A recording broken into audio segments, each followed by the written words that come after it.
Media మిత్రులకు అందరికీ నమస్కారము. మా పేరు సోడి చంద్రయ్య. శ్రీరాంపురం ఎస్టీ కాలనీలు, భద్రాద్రి కొత్తగూడెం డిస్టిక్కి బూర్గంపాడు మండలం సారపాక పంచాయతీలు పరిధిలో శ్రీరాంపురం ఎస్టీ కాలనీలో నివసించి సుమారు 30 సంవత్సరాల నుంచి మేము ఉంటున్నాము. మేము ఉండేది మరి దుమ్ముగూడెం, సింతూరు, సెర్ల, ఆసరాపేట మండలం నుంచి వచ్చి ఇక్కడ కొన్ని సంవత్సరాల క్రితమే నివసించి ఇక్కడ ఉంటున్నాము.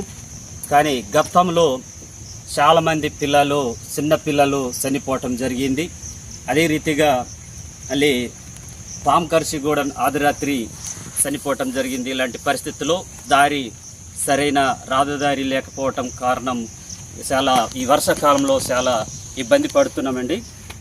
ఏడాది వర్షం వస్తుంటే మా దగ్గరికి వెళ్ళటానికి అధికారులు కానీ డాక్టర్స్ కానీ వెళ్ళటానికి దారి లేక చాలా ఇబ్బంది పడుతున్నామండి. మొన్న వారం రోజుల క్రితమే సోడిరాజుని కావుడు పట్టుకొని తీసుకొచ్చి హాస్పిటల్ తీసుకెళ్ళాము. మరి నిన్నటి నుంచి ముసలమ్మ మడకం నర్సమ్మ ఆమె పేరు, మరి ఆమె కూడా నడవలేని పరిస్థితులు ఉంటే ఈరోజు కూడా మోసుకొని కావళ్ళు వేసుకొని తీసుకొచ్చాం దారిలోను. ఇప్పుడు ఇక్కడ నుంచి మళ్ళీ ప్రభుత్వ హాస్పిటల్ దగ్గర తీసుకెళ్ళడానికి మేము సిద్ధంగా ఉన్నామండి. మరి దయచేసి పోయిన వారం నుంచి ఇంతవరకు ఏ అధికారి కానీ ప్రభుత్వం తరఫున ఎవరు కూడా ఎంక్వైరీ చేయటం కానీ, కలెక్టర్ కానీ లేక ఎంఆర్ఓ కానీ ఐటీడీ పిఓ కానీ ఎవరు కూడా వచ్చి ఎంతవరకు మా దగ్గరకు వచ్చి ఏ ఎంక్వైరీ చేయటం కానీ జరగలేదండి.